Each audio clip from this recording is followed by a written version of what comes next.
في إطار المحاربة والتصدي لظاهرة جريمة عصابة الأحياء، على إثر نداء من المواطنين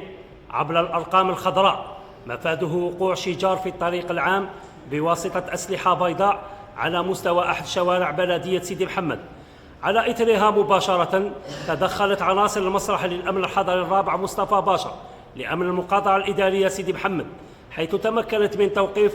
12 شخصاً مشبوه في القضية تتراوح أعمارهم ما بين 20 إلى 32 سنة، بعضهم مسبوقين قضائياً ينحدرون من ولاية الجزائر.